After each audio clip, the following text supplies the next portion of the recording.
നമസ്കാരം. ന്യൂസ് 18 പൊതുവേദിയിലേക്ക് സ്വാഗതം. സമരം നടത്തിയത് കർഷകരാണ്. മണ്ണൊരുക്കി വിത്തിടുന്നവർ, വെള്ളവും വളവും നൽകി പരിചരിക്കുന്നവർ, വിളയ്ക്കായി ക്ഷമയോടെ കാത്തിരിക്കുന്നവർ. ചിലപ്പോൾ വിത്ത് മുളപൊട്ടില്ല, മുളപൊട്ടിയാലും കരിഞ്ഞു പോകാം. ചിലപ്പോൾ ചീഞ്ഞും. വെള്ളം കൂടിയാലും കുറഞ്ഞാലും കൃഷി നശിക്കാം. കീടങ്ങളും കളകളും ആക്രമിക്കാനെത്തും. വിളയ്ക്ക് തണലാകേണ്ട പ്രകൃതി തന്നെ വില്ലനാകും. കടമ്പകളെല്ലാം കടന്ന് വിളവെടുത്താലും ചിലപ്പോൾ വില കിട്ടിയെന്നും വരില്ല. പക്ഷേ അവർ നിരാശരാകില്ല, തോറ്റു പിന്മാറില്ല, വീറോടെ പൊരുതും. വെല്ലുവിളികൾ നേരിട്ടാണ് ശീലം. മണ്ണിനോടും പ്രകൃതിയോടും വ്യവസ്ഥിതിയോടും മല്ലിട്ട് അന്നം വിളയിക്കുന്നവരാണവർ. നാടിനെ ഊട്ടുന്നവർ, ഏതു നാടിൻ്റെയും നട്ടെല്ലായി നിൽക്കുന്നവർ. അവരിപ്പോൾ വിജയിച്ചിരിക്കുന്നു. ഇന്ത്യൻ കർഷകർ 21ാം നൂറ്റാണ്ടിൽ ലോകം കണ്ട ഐതിഹാസിക സമരത്തിൽ കർഷകർ എതിർത്ത 3 നിയമങ്ങളും പിൻവലിക്കുമെന്ന് പ്രധാനമന്ത്രി തന്നെ പ്രഖ്യാപിച്ചു. ഈ വിഷയമാണ് ന്യൂസ് 18 പൊതുവേദി ഇന്ന് ചർച്ച ചെയ്യുന്നത്. കർഷക ജയം. പ്രേക്ഷകർക്കും പ്രതികരിക്കാം. വിളിക്കേണ്ട നമ്പർ 04713542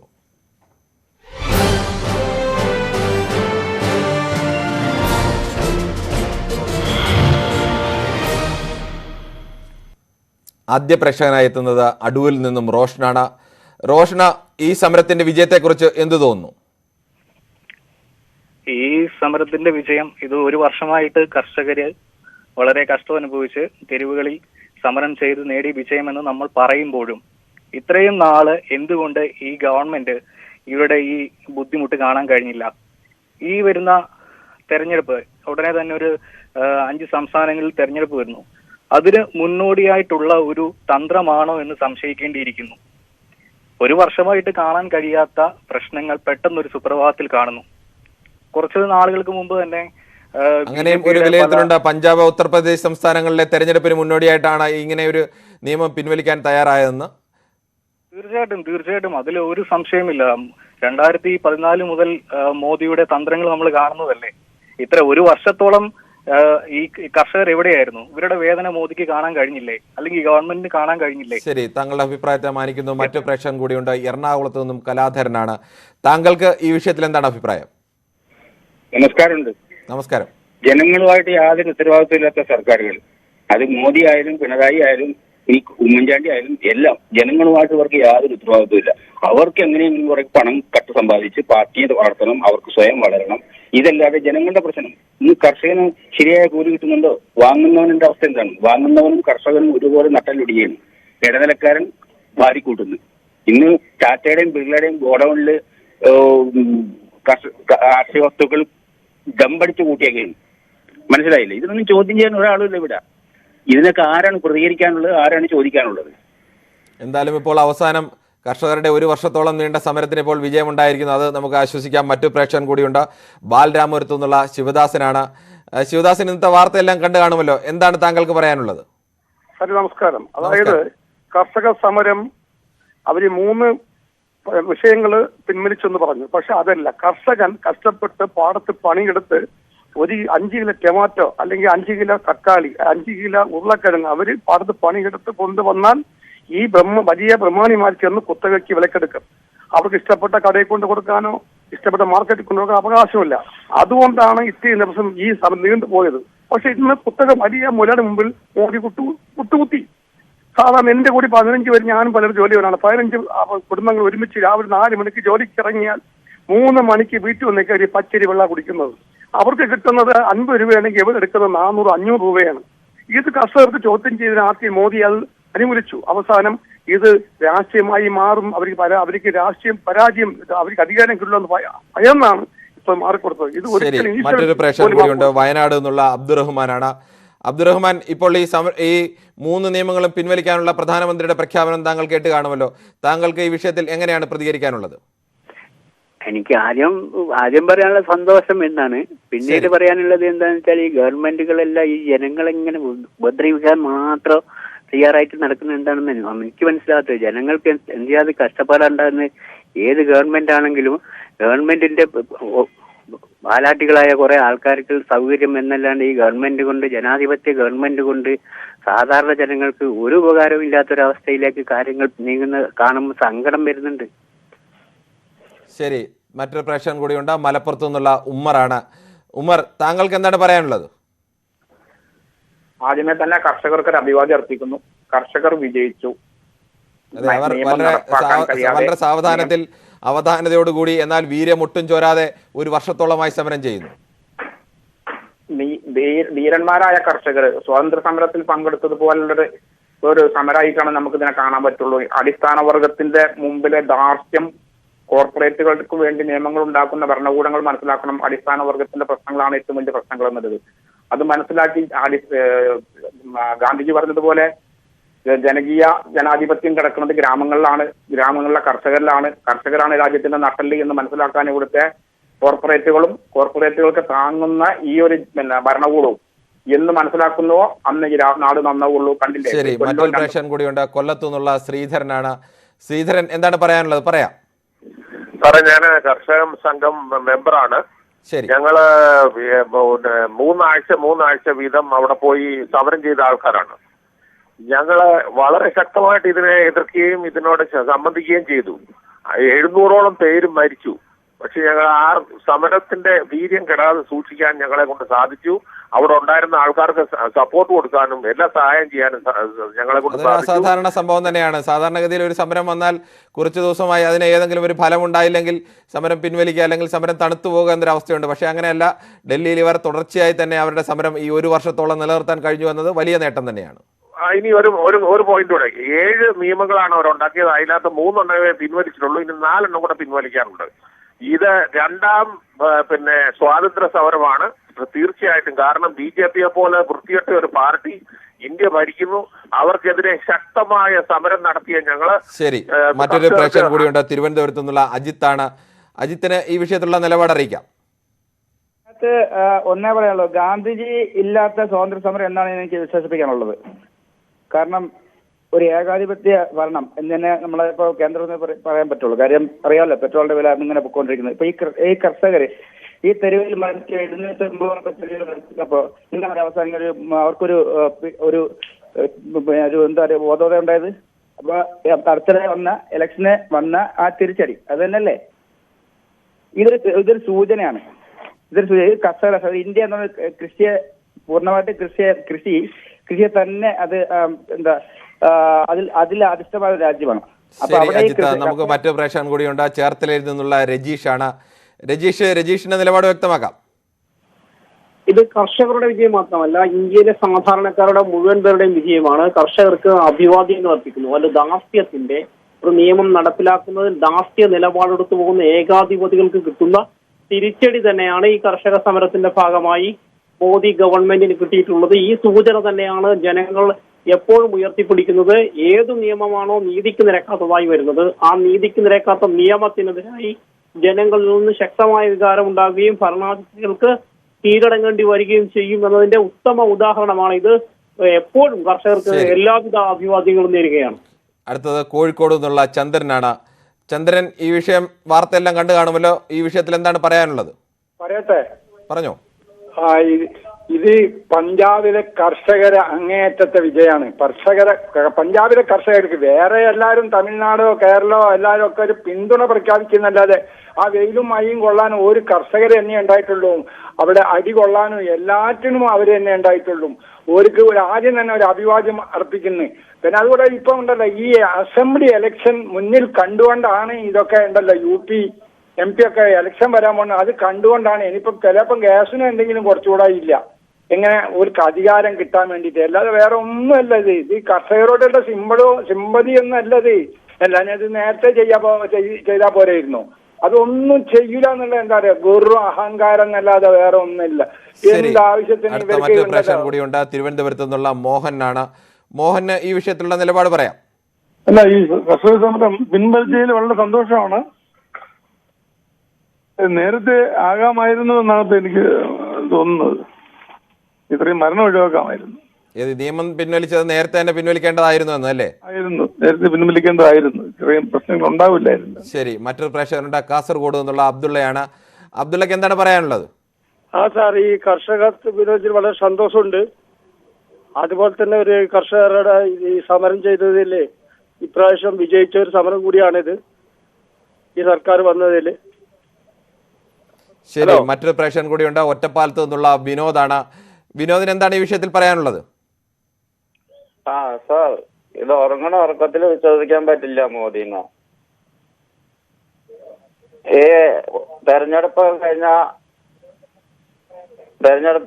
ഇത് വീണ്ടും നിയമം പ്രാബല്യത്തിൽ വരില്ലെന്ന് എന്താണ് ഉറപ്പ്? എന്തൊക്കെ പാർലമെന്റ് ശൈത്യകാല സമ്മേളനത്തിൽ തന്നെ ബില്ല് കൊണ്ടുവന്ന് ഇത് പിൻവലിക്കുമെന്നാണ് പ്രധാനമന്ത്രി പറഞ്ഞത്. ബില്ല് കൊടുന്ന് പാസ്സാക്കിയാലേ ഇപ്പൊ നമുക്കത് ഉറപ്പിച്ച് പറയാൻ പറ്റുള്ളൂ. മോദി പറഞ്ഞ ഏതെങ്കിലും വാക്ക് നടപ്പിലായിട്ടുണ്ടോ? 30 രൂപയ്ക്കും 35 രൂപയ്ക്കും പെട്രോൾ ഡീസലും കൊടുക്കാൻ പറഞ്ഞു. നോട്ട് നിരോധനം വന്നു. എന്തെങ്കിലും നടപ്പിലാക്കാൻ കഴിഞ്ഞിട്ടുണ്ടോ? ശരി, ഒറ്റപ്പാലത്തു നിന്നുള്ള വിനോദാണ് തന്റെ അഭിപ്രായം പറഞ്ഞത്. ഈ വിഷയത്തിലുള്ള ചർച്ച തുടരും. ഇപ്പോൾ ഒരു ചെറിയ ഇടവേള.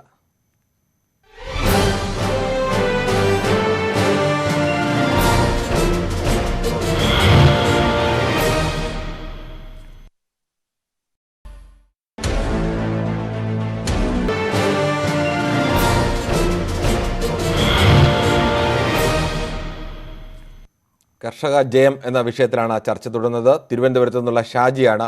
താങ്കൾക്ക് ഈ വിഷയത്തിൽ എന്താണ് പറയാനുള്ളത്? എനിക്ക് പറയാനുള്ളത്, ഈ കർഷകർ മരിക്കുന്നതിന് ഇത്രയും പേര് മരിച്ചായിരുന്നു. അപ്പൊ അതിന് മുന്നേ ഈ പ്രശ്നങ്ങൾ പരിഹരിക്കാമായിരുന്നു. ശരിയല്ലായിരുന്നു? നേരത്തെ തന്നെ ഈ നിയമങ്ങൾ പിൻവലിക്കേണ്ടതായിരുന്നു അല്ലേ? അതെ അതെ, നേരത്തെ പിൻവലിക്കേണ്ടതായിരുന്നു. നേരത്തെ പിൻവലിച്ചിരുന്നെങ്കിൽ ഈ സമരം ഇത്രയും നീണ്ടുപോകുന്നതും ഇത്ര പേർ മരിക്കുന്ന ഒരു അവസ്ഥ ഒഴിവാക്കാമായിരുന്നു. അതായിരുന്നു അഭിപ്രായം അല്ലേ? അതെ അതെ, ഒഴിവാക്കാമായിരുന്നു. ശരി, മറ്റൊരു പ്രേക്ഷകനുണ്ട്. കൊല്ലത്തു നിന്നുള്ള ജയകുമാറാണ്. ജയകുമാറിന് ഈ വിഷയത്തിൽ എന്താണ് പറയാനുള്ളത്? സാറേ, ഞാൻ ലോക് ജനശക്തി പാർട്ടിയുടെ സംസ്ഥാന സമിതി അംഗം, LJPയുടെ. ഓക്കെ, പറയൂ. ഞാൻ ഈ കർഷക സമരം ഇന്ന് അവസാനിപ്പിച്ചു, പ്രധാനമന്ത്രി മാപ്പ് പറഞ്ഞു എന്നും പറഞ്ഞ് എല്ലാ ചാനലുകളും കൊട്ടിഘോഷിക്കുന്നുണ്ട്. പക്ഷെ ഞാൻ ചോദിക്കുന്ന ഒറ്റയുള്ളൂ, ഇത് യഥാർത്ഥത്തിൽ ഒരു കർഷക സമരമായിരുന്നോ? ഇതൊരു കർഷക സമരമായിരുന്നില്ല. നമുക്കറിയാം, നമ്മൾ കുറച്ച് നാൾ മുന്നേ കൊണ്ട് കാണുന്നതാണ്, ഈ കർഷകർ ആയിരുന്നുവെങ്കിൽ ഇവരുടെ കാലുകൾ മസാജ് ചെയ്യുന്നതിന് പോലും വിദേശത്ത് നിന്ന് മെഷീൻ ഇറക്കി അവിടെ ടെന്റ് കെട്ടുകയും ഏറ്റവും വിദേശത്ത് വില കൂടിയ വാഹനങ്ങൾ വരെയാണ് അവർ ഉപയോഗിക്കുന്നത്.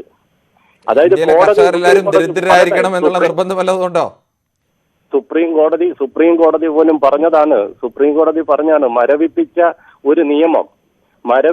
ഒരു നിയമത്തിന് എതിരായിട്ട് നിങ്ങൾ എന്തിനാണ് സമരം ചെയ്യുന്നത്? സുപ്രീം കോടതി ചോദിച്ചല്ലേ, ഈ സമരം അനാവശ്യമല്ലെന്ന് നിങ്ങൾ തന്നെ നിങ്ങളുടെ വാർത്തയിൽ പറഞ്ഞതാണ്. News 8 വാർത്തയെ നിങ്ങൾ തന്നെ പറഞ്ഞതാണ്. ഒരു സമരവും അനാവശ്യമാണോ ആവശ്യമാണോ എന്ന് പറയാറില്ല. നമ്മൾ വാർത്തകൾ റിപ്പോർട്ട് ചെയ്യുകയാണ് ചെയ്യുന്നത്, ഏതെങ്കിലും ഒരു പക്ഷം പിടിക്കുകയല്ല ചെയ്യുന്നത്. സാറേ, പറയുന്നതിന് ഒരു കാര്യം കൂടിയുണ്ട്. അതായത് സുപ്രീം കോടതി പറഞ്ഞിട്ടുണ്ടല്ലോ, സുപ്രീം കോടതി പറഞ്ഞിരിക്കുന്ന കാര്യം എന്താ നിങ്ങൾ മനസ്സിലാക്കുക? സുപ്രീം കോടതി പറഞ്ഞ കാര്യം നമ്മൾ റിപ്പോർട്ട് ചെയ്തു. അതിനുശേഷം അവർ സമരം തുടരുകയായിരുന്നു. ആ സമരത്തെ തുടർന്നാണ് ഇന്നിപ്പോൾ പ്രധാനമന്ത്രി തന്നെ പറഞ്ഞിരിക്കുന്നു, അവരുടെ ആ സമരത്തിന്റെ ആവശ്യം അംഗീകരിച്ചുകൊണ്ട് ഈ 3 നിയമങ്ങളും പിൻവലിക്കുന്നുവെന്ന്. ആവശ്യവും അംഗീകരിച്ചുകൊണ്ടല്ല നിങ്ങൾ കൊടുക്കുന്ന അതിന്റെ മൊത്തം വശങ്ങൾ, നിങ്ങൾ പ്രധാനമന്ത്രിയുടെ പ്രസംഗം മൊത്തം കേൾക്കണം. പണ്ട് ആൾക്കാർ പറഞ്ഞിട്ടുണ്ട്, പിന്നെ ഈ ലോകത്ത് കിടക്കുന്ന പണം, നമ്മൾ അതെല്ലാം കേട്ടിട്ടാണ് നമ്മളും മറ്റുള്ള മാധ്യമങ്ങളും എല്ലാം വാർത്ത കൊടുത്തത്. പ്രധാനമന്ത്രിയുടെ പ്രസംഗം എല്ലാവരും ലൈവായി തന്നെ നൽകിയതുമാണ്. അതിലെ പൂർണ്ണമായും ലൈവായി നൽകിയതാണ്, എല്ലാവരും കേട്ടത് തന്നെയാണ്. മറ്റൊരു പ്രേക്ഷകൻ കൂടിയുണ്ട്, കണ്ണൂരിൽ നിന്നുള്ള മഹേഷാണ്. മഹേഷിന് ഈ വിഷയത്തിൽ എന്താണ് പറയാനുള്ളത്? ഇത് ജസ്റ്റ് ഒരു സ്ട്രാറ്റജിക് ആയിട്ടുള്ള ബാക്കോട്ട് എടുക്കലാണ്. നമ്മുടെ പുലിയപ്പോ 2 സ്റ്റെപ്പ് മുന്നോട്ട് തുള്ളാൻ പോകുന്ന ഒരു സ്റ്റെപ്പ് ബാക്കോട്ട് വരൂലേ.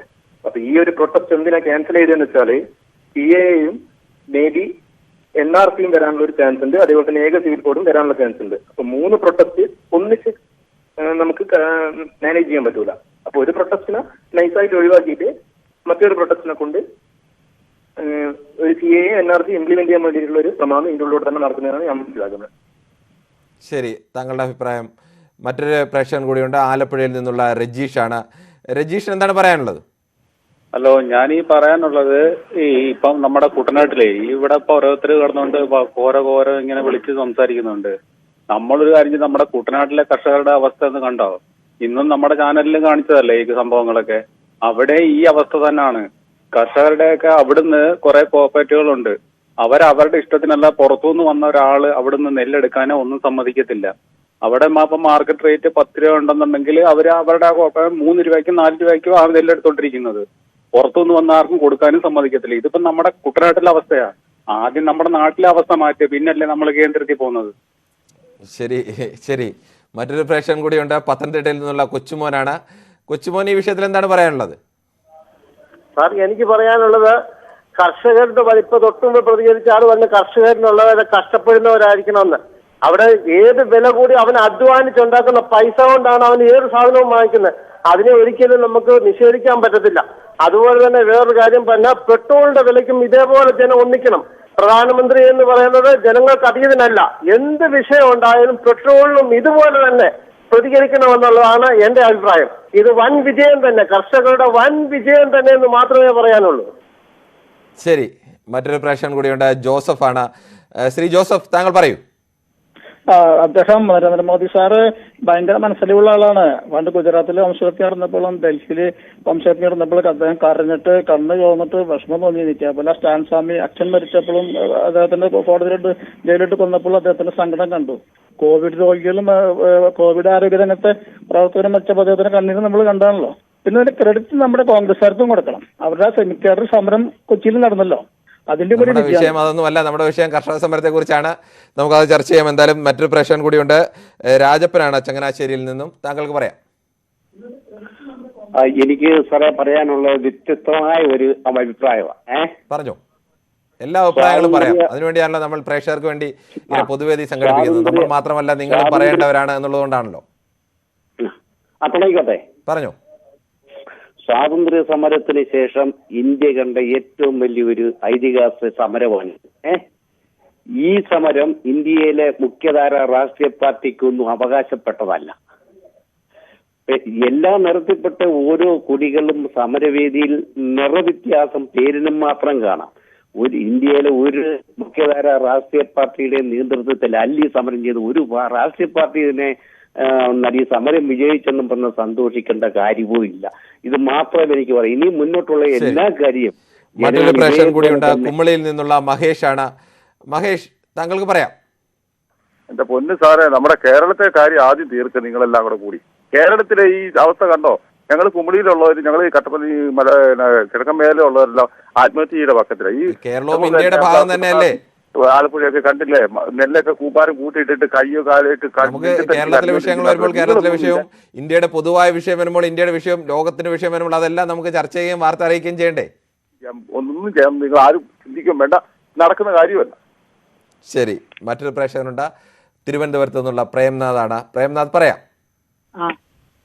ഇത് കർഷകരുടെ ഒരു വൻ വിജയമായിട്ടാണ് കാണുന്നത്. കാരണം ഇത് ഒരു രണ്ടാം സ്വാതന്ത്ര്യ സമരത്തിന്റെ വിജയം എന്ന് മാത്രമല്ല, ഈ ഇന്ത്യയിലെ തൊഴിലാളികളുടെ ഏറ്റവും വലിയ ഒരു വർഗബോധത്തിന്റെ ഒരു കൂട്ടായ്മ ഉണ്ടായിരിക്കുന്നു. അതിലൂടെ ഉള്ളൊരു വലിയൊരു വിജയമായിട്ടാണ് ഇതിനെ കാണാൻ കഴിയുന്നത്. ശരി, തിരുവനന്തപുരത്ത് നിന്ന് മറ്റു പ്രേക്ഷകൻ കൂടിയുണ്ട്, തോമസ് ആണ്. തോമസ്, താങ്കൾക്ക് എന്താണ് പറയാനുള്ളത്? ഈ വിജയത്തിന്റെ പ്രധാന കാരണമെന്ന് പറഞ്ഞാല് കർഷകരെ രാഷ്ട്രീയ പാർട്ടികളെ അകറ്റി നിർത്തി കർഷകർക്ക് വേണ്ടി സംസാരിച്ചു എന്നുള്ളതാണ്. ആദ്യം തെറ്റ് ചെയ്ത ശ്രീമാൻ മോഡിജി അദ്ദേഹത്തിന്റെ തെറ്റ് തിരുത്തി എന്നുള്ളത് അദ്ദേഹത്തിന്റെ പൊളിറ്റിക്കൽ മെച്യൂരിറ്റിയെ കാണിക്കുന്നു. ഇനിയും നമ്മുടെ കേരളത്തിലേക്ക് വരികയാണെങ്കിൽ കേരളത്തിലെ കർഷകരുടെ ഒന്നാം നമ്പർ ശത്രു എന്ന് പറയുന്നത് ഇന്നത്തെ ഭരണകക്ഷിയായ CPIM ആണ്. അവർ തെറ്റുകൾ തിരുത്താൻ തയ്യാറാകുമോ? ശരി, മറ്റൊരു പ്രേക്ഷകൻ കൂടിയുണ്ട്, പന്തളത്തു നിന്നുള്ള ഫ്രാൻസിസ് ആണ്. ഫ്രാൻസിസിന്റെ വിഷയത്തിൽ എന്താണ് പറയാനുള്ളത്? എനിക്ക് പറയാനുള്ളത് മോദിയുടെയും RSSന്റെയും ഏകാധിപത്യത്തിന് കിട്ടിയ ആദ്യത്തെ തിരിച്ചടിയാണ്. ഇത് വീണ്ടും ആവർത്തിക്കും. ഗാന്ധിജിയും കോൺഗ്രസും കർഷകരും വിജയിച്ചു എന്നുള്ളതിന്റെ ഒരൊറ്റ ഒരു അടയാളമാണ് ഇപ്പം വന്നിരിക്കുന്നത്. ഇനി ഇതുപോലുള്ള മറ്റൊരു പ്രേക്ഷകൻ കൂടിയുണ്ട്, ഇടുക്കിയിൽ നിന്നുള്ള ജോഷിയാണ്. ജോഷി, പറയാം. ഹലോ, എന്റെ പേര് ജോഷി എന്നാണ്. ഞാൻ ഇടുക്കി നെടുങ്കണ്ടത്തു നിന്നാണ് സംസാരിക്കുന്നത്. അപ്പം വളരെ സന്തോഷമുണ്ട്. വൈകിയാണെങ്കിലും കർഷകരുടെ ആവശ്യങ്ങൾ അംഗീകരിച്ചുകൊണ്ട് ഈ സമരം അവസാനിപ്പിക്കാം എന്നൊരു ആഹ്വാനം അദ്ദേഹം നൽകിയതിന് വളരെ സന്തോഷമുണ്ട്. പ്രധാനമന്ത്രി അങ്ങനെ ചെയ്തതിൽ വളരെയേറെ സന്തോഷമുണ്ട്. മാത്രമല്ല, ഒരു അല്പം കാര്യങ്ങളോട് പറയാനുണ്ട്. മറ്റു കാര്യങ്ങളൊന്നുമല്ല. ഇടുക്കിയിലെ കർഷകർ മാത്രമല്ല, കേരളത്തിലെ കർഷകരും വിലത്തകർച്ചയിലും മറ്റ് പ്രകൃതി അങ്ങനെയുള്ള ക്ഷോഭത്താലൊക്കെ ശരിക്കും ഭാരപ്പെടുന്നുണ്ട്, ശരിക്കും വിഷമിക്കുന്നുണ്ട്. ഇവിടെ കുരുമുളകിനാണേലും എന്നാ വിലയുണ്ട്, നിസാര വിലയല്ലേ ഉള്ളൂ. അപ്പൊ നമ്മൾ ചിന്തിച്ചു നോക്കി, ഇവിടെയൊക്കെ ഒരു 1000 രൂപ വിലയെങ്കിലും കിട്ടാതെ ഇപ്പം കുരുമുളകിന് നമ്മൾ പിടിച്ചു നിൽക്കാൻ പറ്റത്തില്ല. നമ്മൾ കൃഷി ചെയ്താൽ പോലും ഏലക്കാടുകളാണെങ്കിൽ പോലും അഴുകലും ഇത് മഴ ഇങ്ങനെ നിന്ന് കഴിഞ്ഞാൽ അഴുകി ഈ ഏലമെല്ലാം നഷ്ടപ്പെട്ടു പോയിക്കൊണ്ടിരിക്കുന്ന ഒരു അവസ്ഥയിലാണ്. വളരെ മറ്റൊരു പ്രശ്നം കൂടിയുണ്ട്, ആലപ്പുഴയിൽ നിന്നുള്ള മധു ആണ്. മധു, ഈ വിഷയത്തിൽ എന്താണ് താങ്കളുടെ നിലപാട്? മധു, പറയാം. സാറേ ഇത് ഈ കർഷക സമരത്തിന്റെ ഒരു വിജയം നമ്മൾ ആഘോഷിക്കുന്നു, അത് ഓൾറെഡി ശരിയാണ്. പിന്നെ ഈ ഒരു കർഷക സമരം കൊണ്ട് കേൾക്കാമോ? കേൾക്കാൻ പറയൂ. ആ TV ഒന്ന് മ്യൂട്ട് ചെയ്തിട്ട് പറയൂ. സൗണ്ട് കുറയ്ക്കും. പിന്നെ സാറേ, നമ്മളിപ്പോ ഈ ഒരു കർഷക ദേശീയ സമരത്തിന്റെ ഇത്ര ഒരു വർഷത്തോളമായിട്ട് ഈ സമരം നടക്കുമ്പോൾ ആ കർഷകർ ഇന്ത്യയിൽ ആകപ്പാട് എല്ലാ സംസ്ഥാനങ്ങളും ആ കർഷകർക്ക് വേണ്ടി ഐക്യദാർഢ്യം പ്രഖ്യാപിച്ചു. ശരി, മറ്റൊരു പ്രേക്ഷകൻ കൂടിയുണ്ട്. പള്ളുരുത്തിയിൽ നിന്നുള്ള ഡേവിഡാണ്. ഡേവിഡ്, എന്താണ് പറയാനുള്ളത്? ഈ കർഷക സമരത്തിന്റെ ശരിക്കും ഉള്ളറകൾ ഈ ജനങ്ങൾക്ക് അറിഞ്ഞുകൂടാ. അന്ധമായ മോദി വിരോധം വെച്ചുകൊണ്ടാണ് ഇവർ ഈ പറയുന്നത്. ഞാൻ ടൈംസ് ഓഫ് ഇന്ത്യയിലെ സ്വാമിനാഥൻ ആംഗ്ലേഷയ്യർ എന്ന് പറഞ്ഞ എക്കണോമിസ്റ്റ് എഴുതി വായിച്ചു. കയ്യൂക്കുള്ളവൻ കാര്യക്കാരൻ ഇതേ നിലപാട് സൗത്ത് ഇന്ത്യക്കാർ കൊടുക്കുകയാണെങ്കിൽ നമുക്ക് റബ്ബറിനും കുരുമുളകിനും ഇവിടെയുള്ളവർക്കൊക്കെ കിട്ടിയേനെ നല്ല വില. അവരുടെ കാര്യങ്ങളൊന്നും നോക്കാതെ ഇവരെ ആയുധ ബലവും ഖാലിസ്ഥാൻ ബലവും ഒക്കെ ഉപയോഗിച്ചിട്ട്, ഞാൻ BJPയുടെ ആളൊന്നും അല്ല കേട്ടോ, തെറ്റിദ്ധരിക്കണ്ട ഇനിയിപ്പോ അങ്ങനെ പറയുന്നുണ്ട്. പക്ഷെ ഇതിലൊക്കെ കൂട്ടി നിൽക്കുന്ന കോൺഗ്രസോ പ്രതിപക്ഷമോ ഒക്കെ വൻ വില കൊടുക്കേണ്ടി വരും. കാരണം അവർക്ക് എന്താന്ന് വെച്ചിട്ടുണ്ടെങ്കിൽ അവരുടെ അടുത്ത് നിന്ന് എടുത്തോളണം സാധനം. എവിടെ കിടന്ന് എലിയും പൂച്ചയും കടിച്ച് ഫുഡ് കോർപ്പറേഷൻ ഗോഡൌണുകളിൽ നശിച്ചാലും പ്രശ്നമില്ല, കൃഷിനാശം എന്ന് പറഞ്ഞാൽ പ്രോബ്ലം ഇല്ല. അതിന്റെ വൈക്കോല് കൂട്ടിയിട്ട് കത്തിച്ച് ഡൽഹി മുഴുവൻ പൊല്യൂഷൻ ആക്കുക, എന്നിട്ട് അടുത്ത കൃഷിക്കുള്ള ഇത് നോക്കുക. അങ്ങനെ എന്തെല്ലാം ദേശവിരുദ്ധ പ്രവർത്തനങ്ങളാണ് അവർ നടത്തുന്നതെന്നറിയോ? ഇതേമാതിരിയൊക്കെ നമുക്ക് സാമ്പത്തികമായിട്ട് പള്ളുരുത്തിയിൽ ഡേവിഡ് വിജയാണ് അഭിപ്രായം പറഞ്ഞത്. എന്തായാലും നമ്മളോട് പ്രതികരിച്ച മഹാഭൂരിപക്ഷം പ്രേക്ഷകരും ഒരേ അഭിപ്രായം തന്നെയാണ് പറഞ്ഞത്. മണ്ണിനോടും പ്രകൃതിയോടും മല്ലിട്ട വിളയ്ക്കായി ക്ഷമയോടെ കാത്തിരിക്കുന്ന കർഷകരുടെ സഹനത്തിൻ്റെയും വീര്യത്തിൻ്റെയും ജയം എന്നാണ് പ്രേക്ഷകർ അഭിപ്രായപ്പെട്ടത്. അന്നദാതാക്കളുടെ ജയത്തിൽ അതിയായ സന്തോഷവും പലരും പ്രകടിപ്പിച്ചു. മറിച്ചും ചിലർ അഭിപ്രായം പറഞ്ഞു. ന്യൂസ് 18 പൊതുവതി പൂർണ്ണമാവുകയാണ്. നാളെ ഇതേ സമയം മറ്റു വിഷയമായി.